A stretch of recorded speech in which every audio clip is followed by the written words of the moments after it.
Hello everyone. तो आज की इस क्लास में हम आज डिस्कस करने वाले हैं मेनली एक्सोक्राइन और एंडोक्राइन फंक्शंस जो हैं पेनक्रियाज के उनको। और जब हम इनको डिस्कस करेंगे तो क्योंकि क्लिनिकल पॉइंट ऑफ व्यू से भी ये ग्लैंड बहुत इंपॉर्टेंट है, इसलिए हम इनके साथ इसके कुछ क्लिनिकल एस्पेक्ट का भी उसके साथ में डिटेल करेंगे। तो आइए सबसे पहले हम स्टार्ट करते हैं पेनक्रियाज के एक्सोक्राइन पोर्शन के साथ। देखिए, डाइजेस्टिव सिस्टम की जहां तक हम बात करते हैं, डाइजेस्टिव सिस्टम के पॉइंट ऑफ व्यू से पेनक्रियाज बहुत इंपॉर्टेंट ग्लैंड है। और आप यूं कह सकते हैं the most important gland in respect to the digestive system. बहुत सारे डाइजेस्टिव एंजाइम्स हैं जिन जो पेनक्रियाज से रिलीज होते हैं। जिस तरीके से स्टमक से जो सिक्रीशन रिलीज होता है उनको हम गैस्ट्रिक जूस बोलते हैं, इसी तरीके से पेनक्रियाज से जो सिक्रीशन रिलीज होता है और जो जीआईटी में जाकर के ये ड्रेन करता है वो पूरे के पूरे सिक्रीशन, उन सारे सिक्रीशन को हम एक कंबाइंड नाम देते हैं पेनक्रियाटिक जूस। तो पेनक्रियाटिक जूस कौन सी सेल से सिक्रीट होता है, कौन सा इसका एक्सोक्राइन पोर्शन है और कौन सा इसका एंडोक्राइन पोर्शन है, और उनके बेसिक सेल्स के सिक्रीशन क्या हैं, इसको थोड़ा सा हम आज समझने की कोशिश करते हैं। इसके साथ बहुत इंपॉर्टेंट एक इसका एस्पेक्ट आता है कि जब क्लिनिकल पॉइंट ऑफ व्यू से कि जो इसका बहुत इंपॉर्टेंट एक हार्मोन है, तो उसके बारे में, उसके क्लिनिकल एस्पेक्ट के बारे में भी हम आज की क्लास में बात करेंगे। चलिए एक्सोक्राइन पोर्शन से स्टार्ट करते हैं। तो इसका जो एक्सोक्राइन पोर्शन है, आप देख सकते हैं ये पूरा का पूरा पेनक्रियाज है। इसको हमने छोटा डिटेल में बताया है क्योंकि इससे पहले आप इसका एनाटॉमिकल स्ट्रक्चर सारा समझ चुके हैं, इसलिए बहुत ज्यादा उसके बारे में डिटेल करने की हमें जरूरत नहीं है। लेकिन ये जो पूरा स्ट्रक्चर आप देख रहे हैं, ये एक्चुअली पैनक्रियाटिक जो रेड कलर से जो हमने मार्क किया है, ये मेनली जो मेन पैनक्रियाटिक डक्ट है, जिसको हम कहते हैं, जिसके थ्रू इसके सिक्रीशन आते हैं, और सिक्रीशन आकर के इसके सिक्रीशन कहाँ मिलते हैं, इसके सिक्रीशन मिल गए डुडनम में, यानी स्मॉल इंटेस्टाइन में। तो स्मॉल इंटेस्टाइन में इसके क्या सिक्रीशन आते हैं और बेसिकली क्या ये इलेक्ट्रोलाइट चेंजेस यहाँ पे करता है, उसको हमें समझने की जरूरत है। तो सारे सिक्रीशन इसी डक्ट के थ्रू आते हैं, जिसको हमने कहा था डक्ट ऑफ बर्सिंग। और ये जो ऊपर वाली जो डक्ट थी, जिसको हमने एसेसरी डक्ट कहा था, या डक्ट ऑफ सेंटोरिनी जिसको हमने बोला था, तो ये जो बेसिक डक्ट्स हैं, जो पूरा का पूरा गैस्ट्रिक जूस जो है वो इस स्मॉल इंटेस्टाइन के इस पार्ट में ड्रेन करती हैं। ये जो डक्ट्स आती हैं, आप समझिए ये डक्ट साइड में इनके छोटी छोटी डक्ट्स हैं, जो डक्ट आकर के इनके अंदर मिली हैं, और फिर ये मेन ड्रेनेज ये डक्ट लेकर के आई है। तो हम सबसे पहले शुरू करेंगे जो इसकी जो बेसिक जिसको हम कह सकते हैं कि जो सिक्रीटरी इसकी यूनिट है, इसकी जो बेसिक सिक्रीटरी यूनिट है, जहां से सिक्रीशन स्टार्ट होता है, सिक्रीटरी यूनिट। तो सिक्रीटरी यूनिट ऑफ पैनक्रियाज क्या है? ये जो डायग्राम आप देख रहे हैं, ये बेसिकली इसकी सिक्रीटरी यूनिट है। ये इसकी सिक्रीटरी यूनिट। इसके अंदर हमें क्या मिला? ये जो स्ट्रक्चर है, बेसिकली इस स्ट्रक्चर को हम कहते हैं, ये स्ट्रक्चर हो गया एसिनस।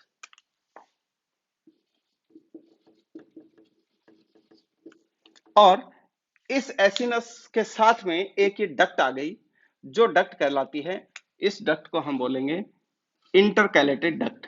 ये डक्ट हो गई इंटरकैलेटेड डक्ट, राइट।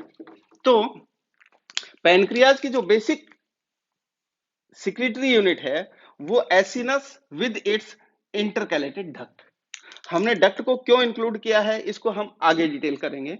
आपके लिए फिलहाल समझने की बात यह है कि ये acinus with its intercalated duct, ये इसकी पैनक्रियाज की सिक्रीटरी यूनिट है, बेसिक यूनिट है, जो सिक्रीशन को आगे फ्लो करती है।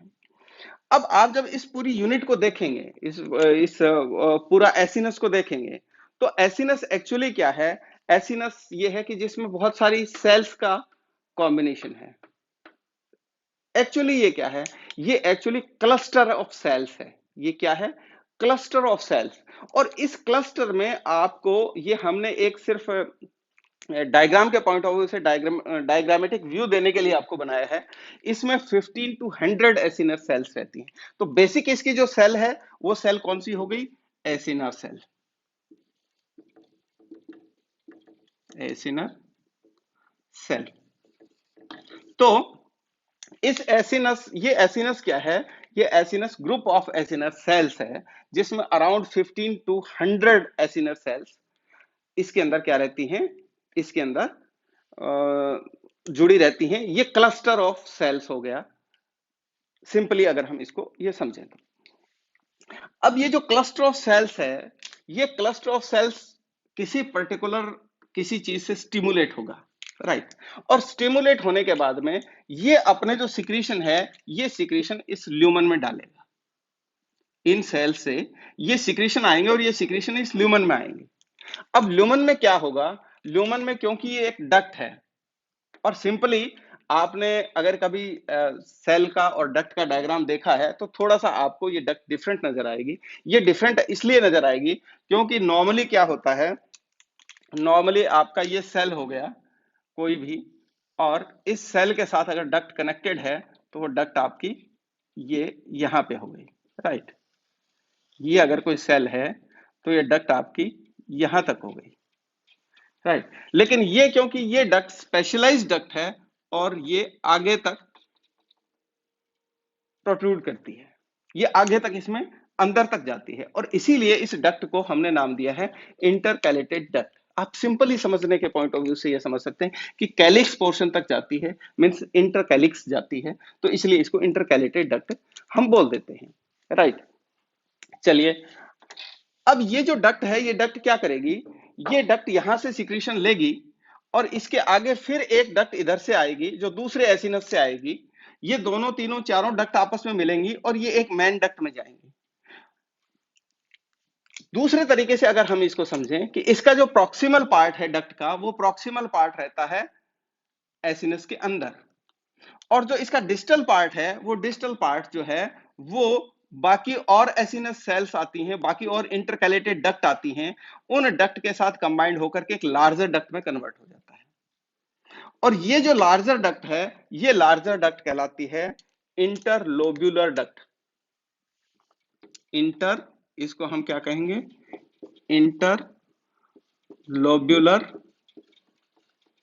Duct, right. यानी इंटरकैलेटेड डक्ट आपस में मिलकर के वो फॉर्म करेंगी इंटरलोब्यूलर डक्ट। हमने जब देखिए पैनक्रियाज के बारे में बताया था तो हमने कहा था ये एक लोब्यूलेटेड ग्लैंड है, राइट। इसमें बहुत सारे लोब्यूल्स आपको मिलेंगे। तो जो लोब्यूल्स को जो डक्ट ड्रेन करके जाएगी वो होगी इंटरलोब्यूलर डक्ट। और इंटरलोब्यूलर डक्ट में भी बहुत सारी इंटरलोब्यूलर डक्ट्स आ जाएंगी, बहुत सारी। एक डक्ट कोई इधर से आ रही है, एक डक्ट कोई इधर से आ रही है, और ये सारी डक्ट मिलकर के फिर एक बड़ी डक्ट और बन जाएगी, और उस बड़ी डक्ट को हम कहेंगे इंटरलोबर डक्ट। वो कौन सी हो गई?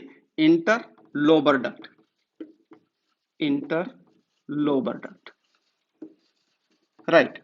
और ये जो इंटरलोबर डक्ट है, ये interlobar duct main pancreatic duct के अंदर अपना सिक्रीशन ड्रेन करेगी।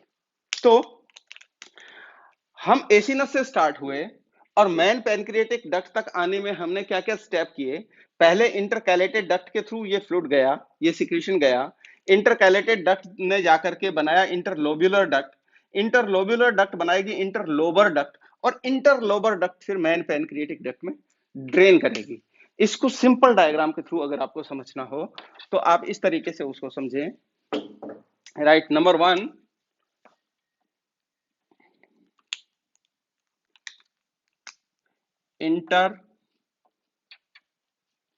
इंटरकैलेटेड डक्ट, इंटरकैलेटेड डक्ट आगे गई इंटरलोब्यूलर डक्ट, इंटरलोब्यूलर डक्ट आगे मिली interlobar duct,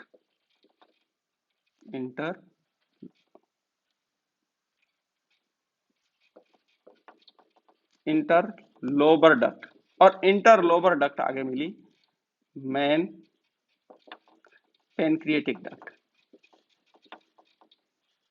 main pancreatic duct, right. तो मेन पैनक्रिएटिक डक्ट के आने से पहले हमारे पास 3 स्टेज डक्ट की आ चुकी थी, इंटरलोबर डक्ट, उससे पहले इंटरलोब्यूलर डक्ट और उससे पहले इंटरकैलेटेड डक्ट। तो इंटरकैलेटेड डक्ट वो डक्ट थी जो एसिनस से सिक्रीशन को ड्रेन करके लाई है, राइट। एक चीज ये हो गई। दूसरी जो इंपॉर्टेंट चीज हमें समझने की है वो ये समझने की है कि आप एक चीज ये समझें, ये जो सिक्रीशन आता है, ये जो सिक्रीशन इन सेल्स से आता है, वो सिक्रीशन ये सेल स्टिमुलेट होती हैं, स्टिमुलेट होकर के इस सिक्रीशन को इसके अंदर डालती हैं। इनका जो मेन स्टिमुलेटर होता है, जो इनको स्टिमुलेट करेगा, वो मेन स्टिमुलेटर कौन सा हो गया, पहले आप इसको समझिए। मेन स्टिमुलेटर हमने जब आपको गैस्ट्रिक फेजेस बताए थे, तब हमने एक स्टिमुलेटर आपको बताया था एसिटोकोलिन। एक हमने आपको क्या स्टिमुलेटर बताया था, एसिटोकोलिन। ये जो एसिटोकोलिन है, ये एसिटोकोलिन इसको स्टिमुलेट करेगा, राइट। स्टिमुलेट करने से ये अपने सिक्रीशन, जो हम ये कहते हैं, ये भी एक वेसिकल्स हैं, जो हमने आपको चीफ सेल के लिए बताया था कि चीफ सेल में बहुत सारे वेसिकल्स होते हैं। तो आप सिंपल एक एसिनर सेल को यहाँ पे देखें, यहाँ भी ये वेसिकल्स हैं जो कंटेन करते हैं एंजाइमेटिक कंटेंट को, मॉलिक्यूल को।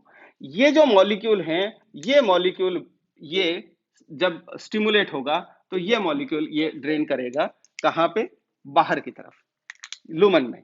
और लुमन से ये जब सिक्रीशन तैयार होगा, लुमन में ये जो सिक्रीशन तैयार होगा, और जब ये सिक्रीशन इसके अंदर एंटर करेगा, तो ये जो सिक्रीशन है ये कहलाता है प्राइमरी पैनक्रिएटिक जूस। इसको हम क्या नाम देते हैं, ये कहलाएगा प्राइमरी प्राइमरी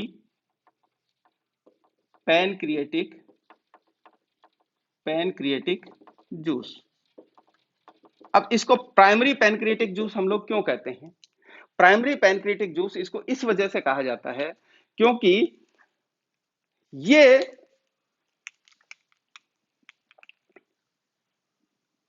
जो इसकी डक्ट है, और डक्ट से जो सेल्स लगी हुई हैं, डक्ट के साथ ये एपिथेलियल सेल्स हैं, ये सेल्स क्या करती हैं, ये सेल्स इस सिक्रीशन को मॉडिफाई कर देती हैं, ये सेल्स इस सिक्रीशन को मॉडिफाई कर देती हैं। और एक तरीके से आप बात करें तो हम इसे यूं कह सकते हैं कि ये जो डक्ट हैं, ये अपना सिक्रीशन और इसके अंदर डाल देती हैं, और इसके जो इसका जो इलेक्ट्रोलाइट जो कंपोनेंट है वो थोड़ा सा डिफरेंट हो जाता है। और डिफरेंट होने के बाद में लास्ट में जाकर के जब पैनक्रिएटिक डक्ट के थ्रू ये जो जब जूस एंटर करता है, तो इसके अंदर इन सेल्स के और इस डक्ट के सिक्रीशन भी मिले होते हैं। क्लियर। ये जो डक्ट है जिसको हमने क्या कहा, इंटरकैलेटेड डक्ट।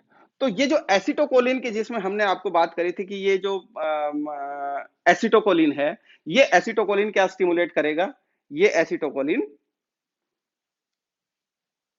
इन सेल्स को भी स्टिमुलेट करेगा, इन जो हमने नॉर्मली आपको क्या बताया था, एपिथेलियल सेल्स, ये एपिथेलियल सेल्स को भी स्टिमुलेट करेगा। और जब एपिथेलियल सेल्स को ये स्टिमुलेट करेगा, ये एपिथेलियल सेल्स अपना एक पर्टिकुलर सिक्रीशन इसके अंदर डालेंगे। वाटरी कंटेंट होता है बहुत सारा, लेकिन एक स्पेसिफिक सिक्रीशन होता है जिसका बहुत बड़ा रोल यहां पे है, जिसका बहुत बड़ा रोल डाइजेशन में है, और वो है बाइकार्ब। वो सिक्रीशन क्या है, बाइकार्ब। वो सिक्रीशन क्या है, बाइकार्ब। तो बाइकार्ब जो है ये सिक्रीट करेगी ये, और इसका स्टिमुलेटर हमें कौन मिला, इसका स्टिमुलेटर मिला ACH, एसिटोकोलिन, राइट। अब क्या हुआ, बहुत सारे कंटेंट हमें यहां मिल गए, और वाटरी सब्सटेंस विद बाइकार्ब ये हमें यहां मिले, और ये सारे मिक्स होकर के main pancreatic juice, actual pancreatic juice बना, और वो जूस आगे की तरफ डक्ट से गया। ये जो सेल जो इसके अंदर तक पेनिट्रेट करके रहती हैं, इनको कहते हैं इंट्राएसिनर सेल, यानी कि जो एसिनस के अंदर तक जाती हैं, राइट। यहां पे आप स्पेशली देखेंगे एपिथेलियल सेल्स हैं। ये जो एपिथेलियल सेल्स हैं, ये सेल्स स्टिमुलेट होंगी एसीएच से, लेकिन ये स्टिमुलेट होंगी एसीएच से, लेकिन इसके अलावा भी इनके और भी कई सारे स्टिमुलेटर होते हैं। जो मेन स्टिमुलेटर होते हैं, अपन पहले उनकी बात करते हैं। इसके लिए मेन स्टिमुलेटर क्या होगा? इसके लिए मेन स्टिमुलेटर होगा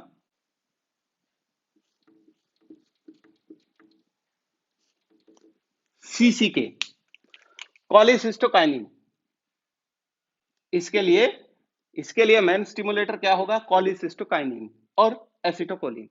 ये जो कॉलीसिस्टोकाइनिन है, ये कॉलीसिस्टोकाइनिन कहां से सिक्रीट हुआ? ये सिक्रीट हुआ स्मॉल इंटेस्टाइन से। ये सिक्रीट हुआ स्मॉल इंटेस्टाइन या इंटेस्टाइन, या आप पर्टिकुलर अगर जाना चाहें तो हम कह सकते हैं डुडेनल, जो डुडेनम का जो वॉल है, इस वॉल से आई सेल्स लगे होते हैं। ये आई सेल्स जो है वो सिक्रीट करते हैं सीसीके को, राइट। तो आई सेल ने सीसीके सिक्रीट किया, यही सिक्रीट इसका पर्टिकुलर सीसीके रिसेप्टर होता है, उसके थ्रू ये इस सेल को स्टिमुलेट करेगा और इसी तरीके से इसको एसीएच सिक्रीट स्टिमुलेट करेगा।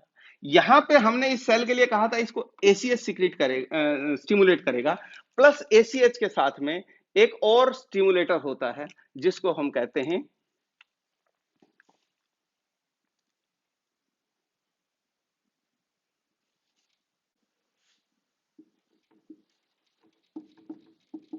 सेक्रेटिन। तो सेक्रेटिन हमें कहां से मिला? सेक्रेटिन हमें मिला एस सेल से, राइट। तो हमें एस सेल से सेक्रेटिन मिला और ये सेक्रेटिन और एसीएच, एसिटोकोलिन, ये दोनों स्टिमुलेट करेंगे इन एपिथेलियल सेल्स को। आप एक चीज ये समझिए कि स्टार्टिंग में ये एपिथेलियल सेल्स जो हैं, वो जब आगे इसके डिस्टल पोर्शन की तरफ जाएंगी तो ये क्यूबॉइडल में कन्वर्ट होती जाएंगी, मतलब ये क्यूबॉइडल होती जाएंगी, राइट। ये स्टार्टिंग में स्क्वैमस रहती हैं। तो ये जो एसिटोकोलिन है प्लस ये सिक्रिटिन है, ये इसको स्टिमुलेट करेगा और जब स्टिमुलेट करेगा तो हमें यहां पे मिलेंगे बाइकार्ब, राइट। ये बाइकार्ब इसलिए बहुत इंपॉर्टेंट है क्योंकि ये जो ल्यूमन है, जो स्मॉल इंटेस्टाइन का जो पोर्शन है जिसको हमने डुडेनम कहा है, यहां जो कंटेंट आ रहा है वो कंटेंट कहां से आ रहा है? वो कंटेंट आ रहा है स्टमक से। और स्टमक में आपको पता है जो गैस्ट्रिक जूस आता है और स्टमक का जो एनवायरनमेंट है वो होता है हाईली एसिडिक एनवायरनमेंट। उस एसिडिक एनवायरनमेंट को न्यूट्रलाइज करना होता है और वो जो न्यूट्रलाइजिंग का काम है वो बाइकार्ब करेंगे। बाइकार्ब इसका जो एनवायरनमेंट है उसको, उसका जो पीएच लेवल है जो एसिडिक है, उस एसिडिक एनवायरनमेंट को न्यूट्रलाइज करने में इनका बहुत बड़ा रोल रहता है, क्योंकि ये बेसिकली अल्कलाइन होते हैं। हमने अल्कलाइन टाइड के बारे में बात किया था, आपको ध्यान हो कि जब हमने एचसीएल का प्रोडक्शन किया था, एचसीएल का सिक्रीशन किया था, उस टाइम पे हमने बात करी थी इसी अल्कलाइन का टाइड के बारे में। तो ये एक्चुअली क्या है, ये इसको न्यूट्रलाइज करने में हेल्प करता है। अब इसको न्यूट्रलाइज क्यों करना है? इसको न्यूट्रलाइज इसलिए करना है कि उस एनवायरनमेंट में ही पैनक्रिएटिक एंजाइम्स जो हैं, वो पैनक्रिएटिक सिक्रीशन के जो कंटेंट्स हैं वो एक्चुअल में वर्क कर सकते हैं। तो इनको वर्किंग एनवायरनमेंट देने के लिए, उस एसिडिक एनवायरनमेंट को न्यूट्रलाइज करना होगा, राइट। इस पॉइंट ऑफ व्यू से ये जो है इनके सिक्रीशन बहुत ज्यादा इंपॉर्टेंट है। Around 1 to 1.5 litre of pancreatic juice secreted per day in an adult. एक एवरेज जो सिक्रीशन आता है वो इसका 1 से 1.5 लीटर तक का सिक्रीशन पर डे होता है। तो आप समझ सकते हैं कि किस क्वांटिटी में सिक्रीशन होता होगा। तो हमने सिंपली एसिनर सेल की बात करी। अब अगर इस एसिनर को सेल को हम देखें तो ये एक्चुअल में क्या है, ये रफ एंडोप्लाज्मिक रेटिकुलम इनमें है। तो ये रफ एंडोप्लाज्मिक रेटिकुलम होने की वजह से ये जो कंटेंट है, इन कंटेंट का ट्रांसपोर्टेशन बहुत फास्टली कर सकती हैं, बहुत इजीली कर सकती हैं, राइट। इस प्रोसीजर को हम कोशिश करेंगे आगे समझने की, लेकिन हमें बेसिक चीज फिलहाल ये समझनी है कि यहां से जो कंटेंट आएंगे उन कंटेंट के अंदर अपना सिक्रीशन डालेगी, वाटरी सिक्रीशन और अल्कलाइन सिक्रीशन और सिक्रीशन विद बाइकार्ब्स। आप ये कह सकते हैं ये जो सिक्रीशन है ये इंटरकैलेटेड डक्ट्स के से होता हुआ इंटरलोब्यूलर डक्ट, इंटरलोब्यूलर डक्ट से होता हुआ इंटरलोबर डक्ट और इंटरलोबर डक्ट से मेन पेनक्रिएटिक डक्ट और मेन पेनक्रिएटिक डक्ट से डुोडेनम में ये पूरा का पूरा कंटेंट शिफ्ट होता है।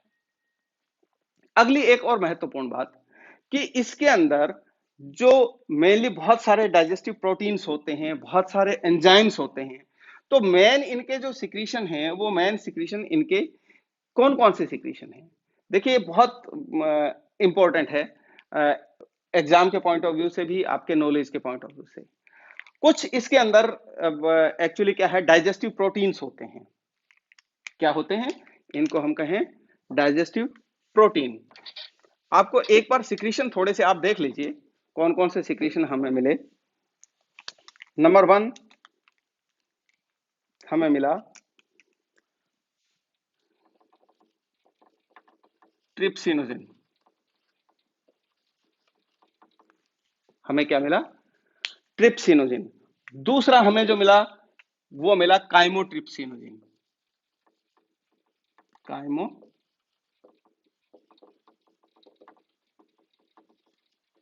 दूसरा जो सिक्रीशन हमें मिलता है ये एक्चुअली क्या है, ये डाइजेस्टिव प्रोटीन्स हैं और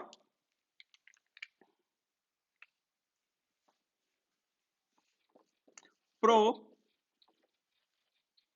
कार्बोक्सी पेप्टाइड ए और B. Pro carboxy peptide a और प्रो कार्बोक्सी पेप्टाइड बी। तो जो बेसिक हमें जो एक्चुअल में जो हमें जो डाइजेस्टिव प्रोटीन्स यहां से मिलते हैं, एक ये हो गया बी। तो ये मेन 4 डाइजेस्टिव प्रोटीन हैं। ये कौन कौन से? पहला ट्रिप्सिनोजिन, दूसरा काइमोट्रिप्सिनोजिन, तीसरा प्रो कार्बोक्सिक पेप्टाइड ए और प्रो कार्बोक्सिक पेप्टाइड बी। तो ये मेन 4 हमें ये क्या हैं? ये हो गए हमारे डाइजेस्टिव प्रोटीन। ये हो गए डाइजेस्टिव प्रोटीन्स।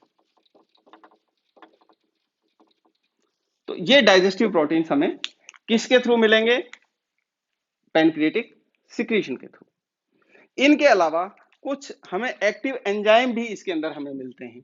एंजाइम हमें कौन कौन से मिलेंगे उसको थोड़ा सा आप समझ लीजिए। एक बहुत फेमस है और बहुत महत्वपूर्ण है, एमाइलेज, या जिसको आप कहें पेप्टिक पैनक्रिएटिक एमाइलेज, लाइपेज,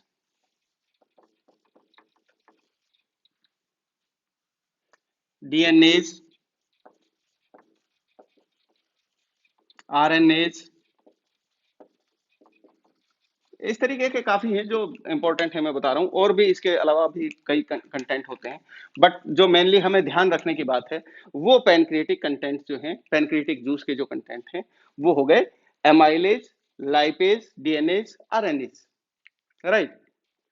और जो मेन जो डाइजेस्टिव प्रोटीन जिनकी हम बात कर रहे थे उनमें आपको ट्रिप्सिनोजिन, काइमोट्रिप्सिनोजिन वगैरह, ये जो आपके मेन प्रोटीन्स आपको इसके अंदर मिलते हैं। कार्बोक्सी पेप्टाइड ए और b, sorry pro carboxy peptide. तो ये सारे के सारे कंटेंट हमें पैनक्रिएटिक जूस के थ्रू मिले, राइट। तो एक बार इस पूरे सिस्टम को हम दोबारा समझने की कोशिश करते हैं। इसका जो प्राइमरी एक्सक्रीटरी यूनिट है वो एक्सक्रीटरी यूनिट जो है वो इसका हो गया एसिनस विद इट्स इंटरलोकैलेटेड डक्ट। तो हमने इंटरकैलेटेड डक्ट को इंक्लूड क्यों किया था? इसलिए किया था क्योंकि इस डक्ट के भी सिक्रीशन पैनक्रिएटिक जूस के पार्ट हैं, राइट। तो हमारी जो प्राइमरी सेक्रेटरी यूनिट हो गई वो हो गई acinus with intercalated duct. Acinus से जो है वो एसिनस क्या है? ये क्लस्टर ऑफ सेल्स है, क्लस्टर ऑफ एसिनर सेल्स है, जिसमें 15 to 100 के अराउंड एसिनर सेल्स कनेक्टेड रहती हैं। और इनका जो सिक्रीशन आता है वो सिक्रीशन इस डक्ट के थ्रू आगे की तरफ फ्लो होता है। इस सिक्रीशन के अंदर इस खुद डक्ट के सिक्रीशन भी इसके अंदर इंक्लूड होते हैं, जिनमें मेनली बाइकार्ब और वाटर वगैरह इंक्लूड रहते हैं। तो ये जो सिक्रीशन है वो इंटरकैलेटेड डक्ट से इंटरलोब्यूलर डक्ट, इंटरलोबर डक्ट और मेन पेनक्रिएटिक डक्ट तक पहुंचता है, राइट। इसका जो स्टिमुलर है, स्टिमुलेटर जो इसको स्टिमुलेट करता है, वो नॉर्मली एक एसिटोकोलिन हो गया और दूसरा सीसीके हो गया, कोलेसिस्टिकाइनिन। कोलेसिस्टिकाइनिन रिलीज होता है आई सेल से, राइट। और आई सेल हमें मिलती है स्मॉल इंटेस्टाइन के वॉल पे। ये जो डक्ट है, इस डक्ट के जो एक्चुअल में जो सेल्स हैं, जिनको हमने कहा है जो सिक्रीटरी सेल्स हैं, वो सेल्स को स्टिमुलेट करता है एसिटोकोलिन और उसके साथ में सिक्रीटिन। सिक्रीटिन जो है वो एस सेल से सिक्रीट होता है, वो भी इंटेस्टाइन की, राइट। यहां से ये सिक्रीशन आगे की तरफ बढ़ता है और ये जो सिक्रीशन है यहाँ पे, ये पूरा का पूरा सिक्रीशन डुओडेनम के अंदर, डुओडेनम के लुमेन में ये पूरा का पूरा सिक्रीशन ड्रेन होता है। क्लियर, ये सारी चीजें क्लियर हो गई। ये इसका जो पोर्शन है, ये इसका पोर्शन है एक्सोक्राइन पोर्शन, राइट। और इसमें जो मेन सिक्रीशन के अंदर जो कंटेंट मिलते हैं हमें, वो हमने कहा था कुछ डाइजेस्टिव प्रोटीन्स हमें मिलते हैं। डाइजेस्टिव प्रोटीन में हमने आपको बताया था, नंबर 1 आपको क्या मिलता है, ट्रिप्सिनोजिन, काइमोट्रिप्सिनोजिन। इसके अलावा आपको प्रोकार्बोक्सी पेप्टाइड ए, बी, इसके अलावा आपको कुछ एंजाइम भी मिलते हैं, डाइजेस्टिव एंजाइम भी मिलते हैं, जिसमें हमने कहा था लाइपेज है, जिसमें हमने कहा था आपको एमाइलेज है, जिसमें आरएनएज, डीएनएज, ये सारे के सारे जो कंटेंट हैं वो मिलते हैं। प्लस इसके साथ हमें मिलते हैं बाइकार्ब्स, और ये बाइकार्ब्स इन इंटरकैलेटेड डक्ट की सेल्स के थ्रू सिक्रीट होते हैं, और ये इस पूरे एनवायरनमेंट को न्यूट्रलाइज करने में बाइकार्ब का रोल रहता है, राइट। अब ये यहाँ कैसे एक्टिवेट होंगे, किस तरीके से एक्टिवेट होंगे, और यहाँ पे क्या फंक्शंस होंगे, वो हम समझने की कोशिश करेंगे जब हम डुओडेनम की फिजियोलॉजी समझने की कोशिश करेंगे, स्मॉल इंटेस्टाइन का एक्चुअल फिजियोलॉजी हम समझेंगे, तब हम उनके बारे में जिक्र करेंगे। लेकिन बेसिकली हमें ये पता होना चाहिए कि ये जो सेल्स हैं ये सिक्रीट क्या करती हैं, इनके कंटेंट क्या हैं, और इनका वे ऑफ सिक्रीशन रहता क्या है, राइट। ये हमारा का जो पूरा का पूरा पोर्शन था, ये पूरा का पोर्शन हमारा था एक्सोक्राइन से रिलेटेड। लेकिन इसमें हमने कहा था ड्यूअल ग्लैंड है, मींस ये मिक्स्ड ग्लैंड है, यानी इसमें एक्सोक्राइन के साथ इसका एंडोक्राइन पोर्शन जो है वो भी बहुत ज्यादा इंपॉर्टेंट पोर्शन है, राइट। अब ये एंडोक्राइन पोर्शन में क्या करते हैं, आप जब इस सेल को देखेंगे, तो इस ग्लैंड को जब आप देखेंगे, तो इनके अलावा, इस पोर्शन के अलावा भी आपको बहुत सारे क्लस्टर्स दिखाई देंगे, जिनको हमने यहाँ पर्पल कलर में डाला है। बहुत सारे क्लस्टर्स आपको मिलेंगे। ये क्लस्टर एक्चुअली क्या हैं, ये क्लस्टर हैं, इनको कहते हैं islet of Langerhans, islets of Langerhans. ये जो आइलेट ऑफ लैंगरहैंस हैं, ये एक्चुअली स्कैटर्ड रहते हैं, ये क्लस्टर्स हैं। हालांकि अगर टोटल ग्लैंड मास की बात करें, तो सिर्फ कितना परसेंट, 1% को ये ऑक्यूपाई करते हैं, यानी कि टोटल ग्लैंड के 1% में ही ये आइलेट ऑफ लैंगरहैंस मिलेंगे। 99% जो पोर्शन है इसका, वो 99% पोर्शन एक्सोक्राइन पोर्शन है।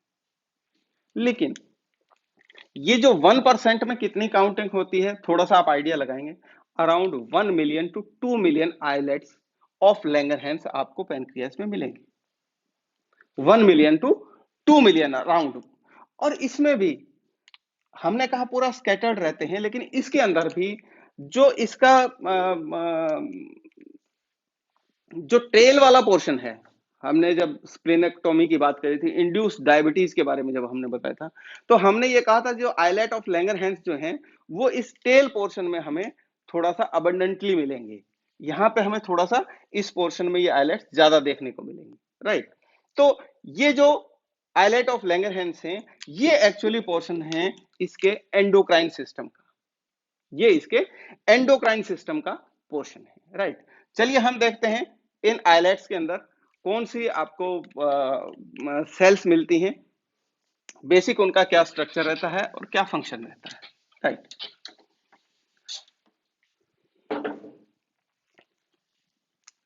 हम एक डायग्राम सिंपली बनाने की कोशिश कर रहे हैं।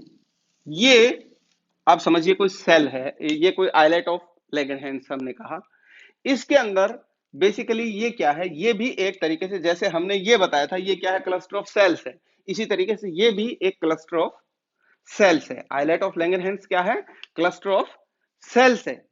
अब इसके अंदर जो बेसिक, इस क्लस्टर के अंदर जो हमें बेसिक सेल्स मिलती हैं वो कौन कौन सी मिलती हैं, सबसे पहले हम उसको समझने की कोशिश करते हैं। देखिए, एक जो आपको सेल मिलेगी वो सेल मिलेगी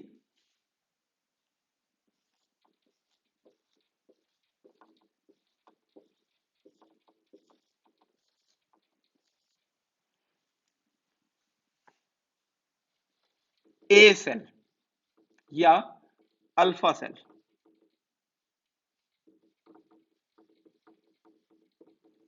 पहली सेल कौन सी हो गई, अल्फा सेल, राइट।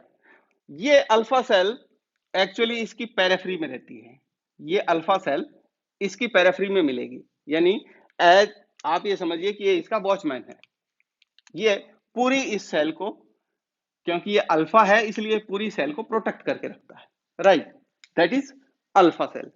दूसरी जो हमें सेल मिलेगी वो मिलेगी बिल्कुल सेंटर में, और जो इसका सेंटर पोर्शन जो ऑक्यूपाई होता है वो होता है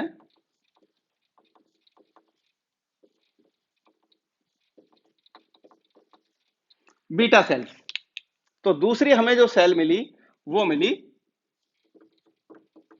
बीटा सेल्स, राइट। इसका बीटा सेल्स बिल्कुल सेंटर में आपको मिलेंगी और अल्फा सेल आपको पेरिफेरी में मिलेंगी। और जो अगली जो इंपॉर्टेंट सेल हमें मिलती है वो इंपॉर्टेंट सेल हो गई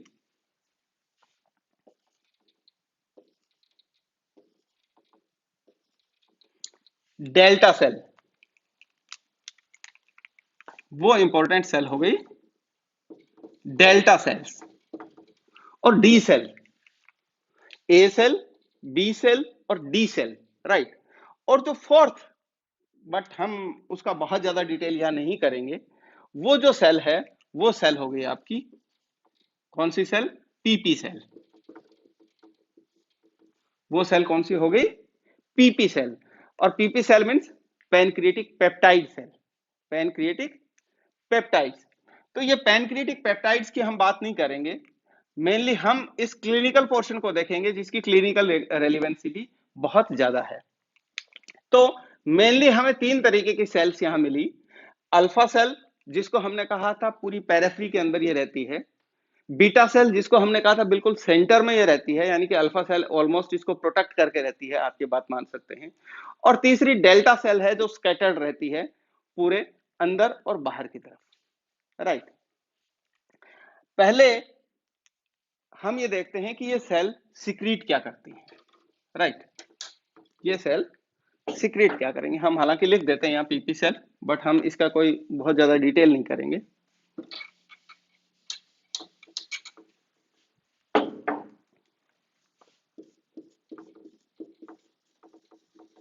पीपी सेल, राइट।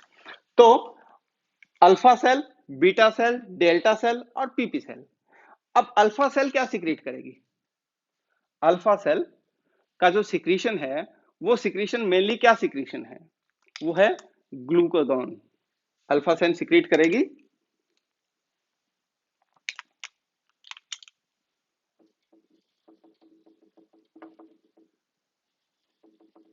ग्लूकागॉन। और जो बीटा सेल है वो बीटा सेल मेनली क्या सिक्रीट करेगी, ये करेगी, बहुत इंपॉर्टेंट है क्लिनिकल पॉइंट ऑफ व्यू से भी, insulin, right.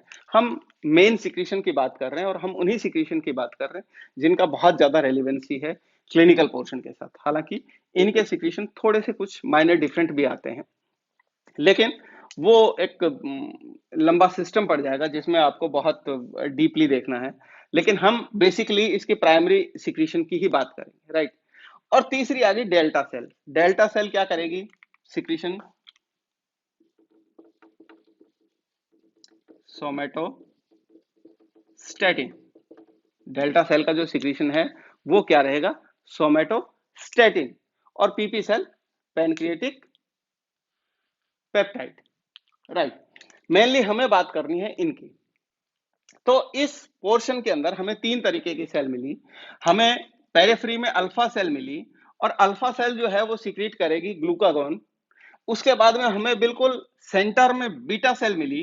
Beta cell secret करेगी इंसुलिन और उसके बाद में स्कैटर्ड हमें डेल्टा सेल मिली जो सीक्रेट करती है सोमेटोस्टेटिन। राइट। अब ये जो सोमेटोस्टेटिन है, सोमेटोस्टेटिन को आप बहुत अच्छी तरह से जानते हैं। हमने पहले भी जब स्टमक का हम फिजियोलॉजी समझ रहे थे तब हमने कहा था ये बेसिकली इनहिबिटर। ये क्या सिक्रीशन है? ये एक्चुअली इनहिबिटर है जो प्रोसेस को इनहिबिट करता है। राइट। ये नेचुरली इनहिबिटर आप इसको बोल सकते हैं कि ये इनहिबिट करने का इसका काम है। अब ये जो ग्लूकागॉन है, ये ग्लूकागॉन क्या करेगा? ग्लूकागॉन एक्चुअली ग्लूकोज लेवल को बढ़ाने में हेल्प करता है। ग्लूकागॉन बॉडी में ग्लूकोज का लेवल बढ़ाएगा, उस लेवल को इंक्रीज करेगा। और इंसुलिन क्या करता है? इंसुलिन ग्लूकोज लेवल को डिक्रीज करता है। इंसुलिन ग्लूकोज लेवल को डिक्रीज करेगा और ग्लूकागॉन ग्लूकोज लेवल को इंक्रीज करेगा। राइट। आप दूसरे तरीके से आप ये कह सकते हैं कि ये जो है ये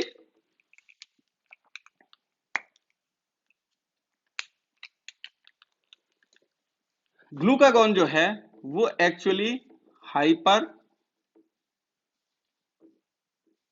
ग्लाइसेमिक है। ये क्या है? हाइपर ग्लाइसेमिक है। यानी अगर ग्लूकोज लेवल बॉडी के अंदर ब्लड में ग्लूकोज लेवल अगर ज्यादा हो जाए तो उस कंडीशन को हाइपरग्लाइसीमिया कहते हैं। और अगर ग्लूकोज लेवल कम हो जाए तो उसको हाइपोग्लाइसीमिया कहते हैं। तो ये एक्चुअली क्या है? हाइपरग्लाइसेमिक है, यानी ये ग्लूकोज के लेवल को ऊपर करेगा। और इंसुलिन जो है वो नेचुरली हाइपोग्लाइसेमिक है, इसको कहेंगे हाइपोग्लाइसेमिक। तो नेचुरली ये हाइपरग्लाइसेमिक है, ये ग्लूकोज के लेवल को बढ़ाएगा। इंसुलिन हाइपोग्लाइसेमिक है, ये ग्लूकोज के लेवल को डिक्रीज करेगा। क्लियर? अब इन दोनों का फंक्शन एक दूसरे के बिल्कुल ऑपोजिट है। इन दोनों का जो फंक्शन है ग्लूकागॉन का और इंसुलिन का, ये एक्चुअली एक दूसरे के अपोजिट है। और अपोजिट है तो हम इनको क्या कहते हैं? हम इनको कहेंगे एंटागोनिस्ट हार्मोन। ये क्या कहलाएंगे? ये कहलाएंगे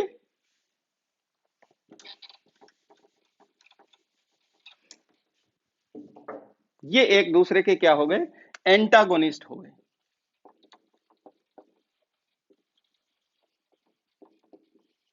ये एंटागोनिस्ट हो गए। तो एंटागोनिस्ट हार्मोन कौन कौन कौन से होते हैं? एंटागोनिस्ट का मतलब हो गया a group of hormone works in opposite direction. A group of hormone works in opposite direction in the same metabolic form, metabolic formation। यानी कि सेम मेटाबॉलिक सिस्टम में, सेम मेटाबॉलिक फंक्शन के अंदर एक दूसरे का अपोजिट करेंगे। A group of hormone which acts opposite in same metabolic function।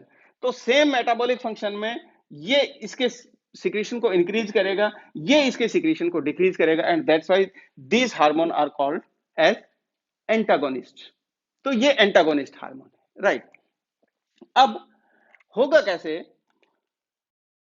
जैसे ही बॉडी के अंदर हमने कुछ सपोज करिए खाया नहीं है, कुछ भी ग्लूकोज का इंटेक नहीं किया है, तो जब इंटेक नहीं किया तो उस कंडीशन में ग्लूकागॉन एक्टिव होगा।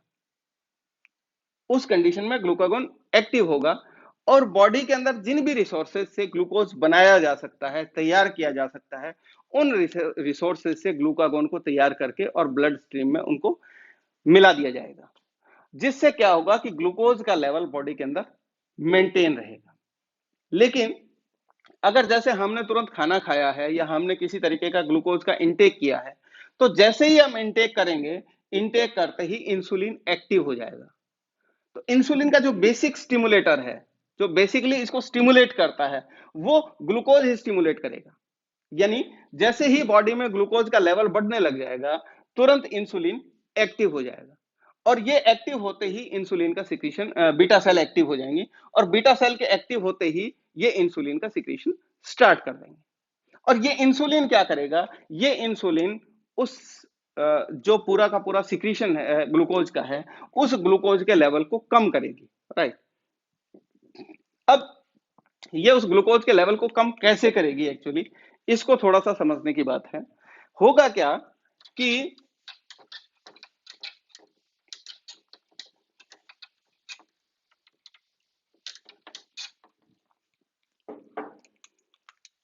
आप ये समझिए कि ये कोई कैपिलरी है, राइट, ये कोई कैपिलरी है। ग्लूकोज का सेंस इसको कहां से मिलेगा? देखिए, कोई भी जगह है, कोई भी सेल है, उस सेल तक ब्लड सप्लाई पहुंचती ही पहुंचती है। उस सेल तक क्या होगा, ब्लड सप्लाई पहुंचेगी पहुंचेगी किसी भी तरीके से, किसी भी कैपिलरी के थ्रू हर सेल तक ब्लड जाएगा। और जब ब्लड जाएगा तो उस ब्लड का ही मेन कंटेंट, उस ब्लड में ही एक कंटेंट ग्लूकोज होता ही होता है। जैसे ही उस ग्लूकोज का सेंस मिलेगा बीटा सेल को, क्योंकि बीटा सेल में भी सप्लाई जाएगी, और इवन पूरी सेल में सबसे पहले जो सप्लाई जाएगी वो बीटा सेल के पास ही जाएगी। तो बीटा सेल जैसे ही उसको सेंस करेगा, बीटा सेल क्या करेगा, बीटा सेल को लगा कि ग्लूकोज का लेवल अप हो गया, तो वो बीटा सेल एक्टिव हो जाएगी, और एक्टिव होते ही वो इंसुलिन को सिक्रीट करेगी। अब ये इंसुलिन उसमें से ग्लूकोज लेवल को कम कैसे करेगा, कि इंसुलिन जो है वो अगर सेल में मेन स्ट्रीम में चला गया, ब्लड स्ट्रीम में चला गया, तो जाने के बाद वो इस ग्लूकोज को, जो ये ग्लूकोज यहां पे है, इस ग्लूकोज को वो ट्रांसपोर्ट कर देगा अपने पर्टिकुलर ट्रांसपोर्टर के थ्रू। किस में ट्रांसपोर्ट करेगा, सेल में। तो जैसे ही ब्लड स्ट्रीम से ग्लूकोज सेल में जाने लग जाएगा, तो ब्लड स्ट्रीम में ग्लूकोज का लेवल डिक्रीज हो जाएगा। इस ब्लड स्ट्रीम में ग्लूकोज का लेवल क्या हो जाएगा, डिक्रीज हो जाएगा। और ग्लूकोज का लेवल डिक्रीज होने के बाद ऑटोमेटिकली यहां पे रेगुलेशन हो जाएगा, यानी कि इसका जो ग्लूकोज का लेवल है वो प्रॉपर आ जाएगा, नॉर्मल आ जाएगा। लेकिन ये जब ग्लूकोज यहां जाएगा, ये जब ग्लूकोज जाएगा सेल के अंदर, तब क्या होगा कि एक पॉसिबिलिटी ये रहती है कि जब यहां ग्लूकोज का लेवल थोड़ा सा नीचे आया, यहां पे कंसंट्रेशन ज्यादा हो गया, तो बहुत पॉसिबिलिटी है कि ग्लूकोज वापस ब्लड स्ट्रीम में चला जाए। इसलिए कुछ ऐसा किया जाए कि ये ब्लड स्ट्रीम में नहीं जाए। तो इसको कन्वर्ट कर देते हैं, बाउंड कर देते हैं 6-फॉस्फेट में। इसको बाउंड करेंगे 6-फॉस्फेट में, ठीक है। और 6-फॉस्फेट में बाउंड करने के बाद ये क्या है, सेल जो है वो इनिशियली इसको यूटिलाइज करेगी। ये बहुत एक थोड़ा सा लंबा प्रोसेस है, हम इसके अंदर नहीं पढ़ेंगे, जो क्रेब्स साइकिल वगैरह आपने पढ़े होंगे। बट हम सिंपली इस कंसेप्ट को समझने की कोशिश करेंगे कि ये इसको 6-फॉस्फेट में बाउंड कर देगी, जिसकी वजह से ये वापस इस ब्लड स्ट्रीम में नहीं जा सकता, जिसकी वजह से ये वापस ब्लड स्ट्रीम में नहीं जाएगा, ये सेल में ही रहेगा। अब क्या होगा, सेल इसका क्या करेगी, इस ग्लूकोज का सेल क्या करेगी, सेल इस ग्लूकोज को सिंथेसाइज करेगी एज एटीपी, इसको एटीपी के रूप में सिंथेसाइज करेगी, राइट। यानी ये ग्लूकोज जो है वो एक तरीके से, आप अदर वर्ड में सिंपल समझने के वर्ड्स पॉइंट ऑफ व्यू से आप समझ लें कि ये ग्लूकोज जो है वो एटीपी में कन्वर्ट हो गया, राइट। अब ये जो एटीपी है, इसका भी एक पैरामीटर रहता है कि कितनी एटीपी ये कितने कितने ग्लूकोज को एटीपी में कन्वर्ट कर पाएगा। इसके पास ग्लूकोज लेवल ज्यादा है, ग्लूकोज आ रहा है, लेकिन कितना एटीपी बनाएगा, ये उतना ही एटीपी बना पाएगा जितना इसके पास एडीपी है। ये उतना ही एटीपी बना पाएगा जितना इसके पास एडीपी है, राइट। इस कंसेप्ट को भी हम कोशिश करेंगे आगे समझने की। लेकिन एटीपी से एडीपी उतना ही बना पाएगा जितना इसके पास एटीपी है। अब अगर उसके बाद भी अगर एक्सेस इसके पास ग्लूकोज रह गया, तो उस एक्सेस ग्लूकोज को क्या करेगा, उस एक्सेस ग्लूकोज को ये क्या कर देगा, ये ग्लाइकोजन में उसको कन्वर्ट कर देगा। एक्सेस ग्लूकोज को ये एक्सेस ग्लूकोज का ये क्या करेगा, एक्सेस ग्लूकोज को ये ग्लाइकोजन में कन्वर्ट कर देगा,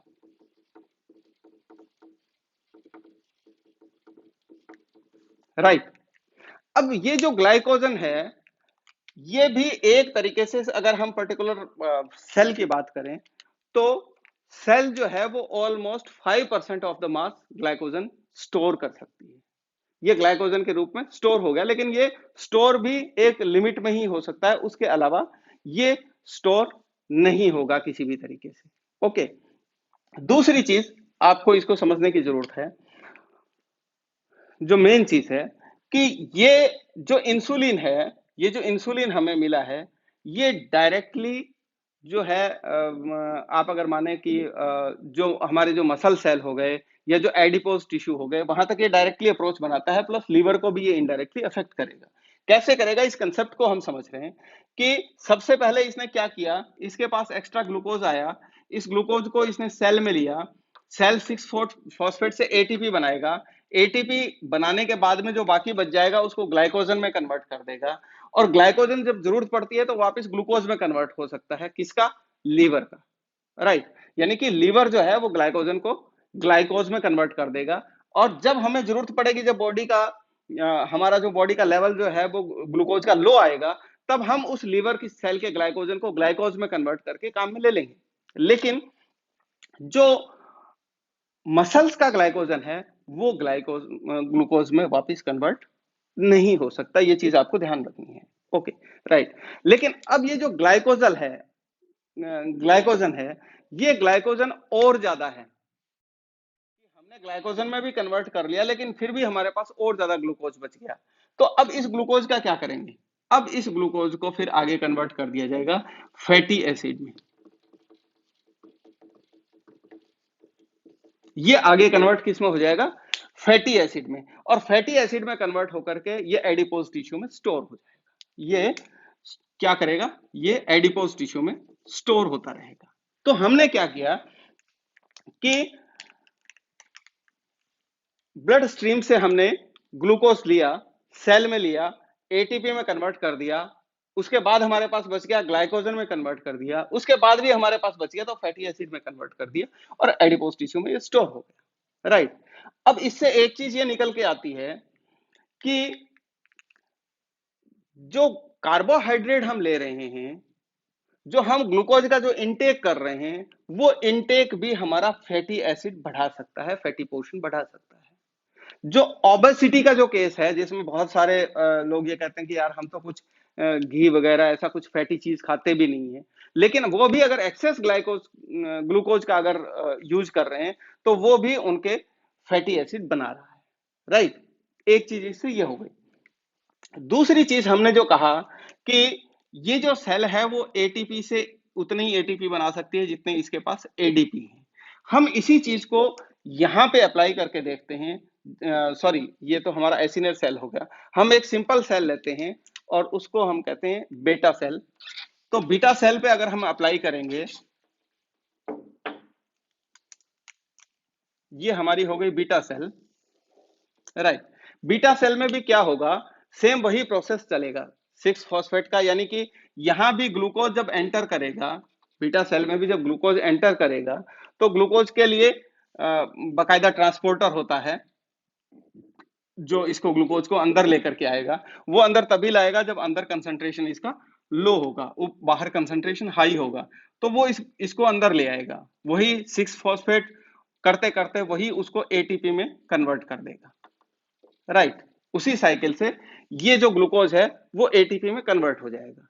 सिंपली चीज आप ये समझें। अब ये जब एटीपी में कन्वर्ट हो जाएगा तो ये एटीपी में तब कन्वर्ट होगा जब ये एडीपी को यूज करेगा, यानी इसको एटीपी में कन्वर्ट होने के लिए एडीपी चाहिए। ये एडीपी जो नॉर्मली इसमें मिलेगी वो यहां पे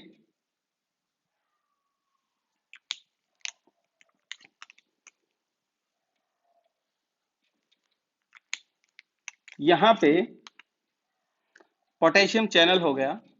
ये जो पोटेशियम चैनल है, ये पोटेशियम चैनल क्या करेगा, यहां से पोटेशियम को, यहां से पॉजिटिव आयंस को बाहर भेजता रहेगा, राइट।